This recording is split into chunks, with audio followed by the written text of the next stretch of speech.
Mark chapter 5. A demon-possessed man healed. Then they came to the other side of the sea, to the country of the Gadarenes.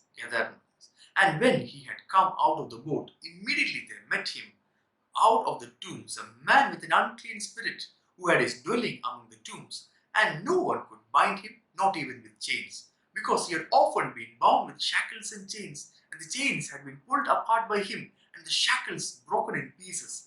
Neither could anyone tame him. And always, night and day, he was in the mountains and in the tombs, crying out and cutting himself with stones. When he saw Jesus from afar, he ran and worshipped him, and he cried out with a loud voice and said, "What have I to do with you, Jesus, Son of the Most High God? I implore you by God that you do not torment me." For he said to him, "Come out of the man, unclean spirit."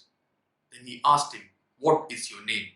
And he answered, saying, "My name is Legion, for we are many." And he begged him earnestly that he would not send them out of the country.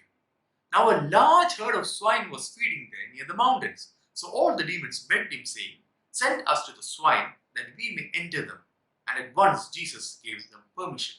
Then the unclean spirits went out and entered the swine. There were about 2,000, and the herd ran violently down the steep place into the sea, and drowned in the sea. So those who fed the swine fled, and as they told it in the city and in the country, and they went out to see what it was that had happened. Then they came to Jesus and saw the one who had been demon-possessed and had the legion, sitting and clothed and in his right mind.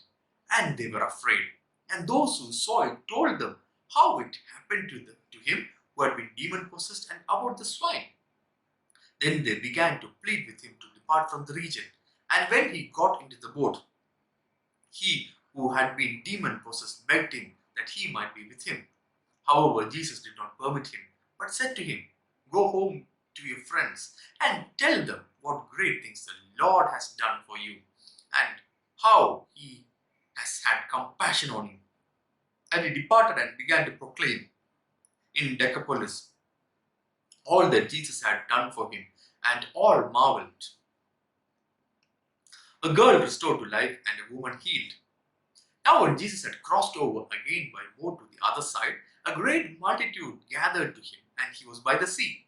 And behold, one of the rulers of the synagogue came, Jairus by name, and when he saw him, he fell at his feet and begged him earnestly, saying, "My little daughter lies at the point of death. Come and lay your hands on her, that she may be healed, and she will live."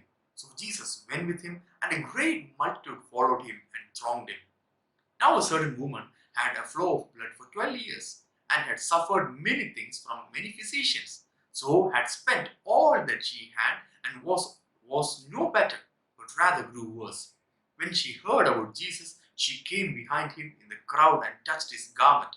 For she said, "If only I may touch his clothes, I shall be made well."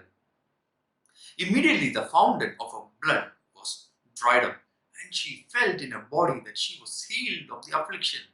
And Jesus, immediately knowing in himself that power had gone out of him, turned around in the crowd and said, "Who touched my clothes?"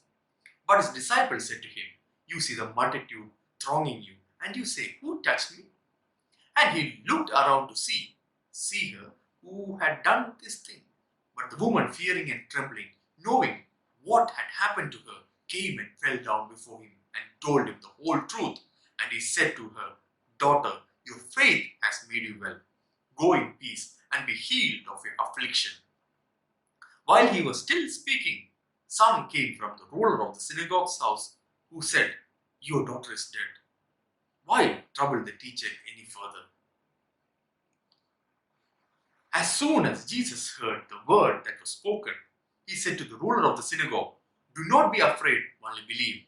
And he permitted no one to follow him except Peter, James, and John, the brother of James. Then he came to the house of the ruler of the synagogue and saw a tumult and those who wept and wailed loudly. When he came in, he said to them, "Why make this commotion and weep? This child is not dead, but sleeping." And they ridiculed him. But when he had put them all outside, he took the father and the mother of the child and those who were with him and entered where the child was lying.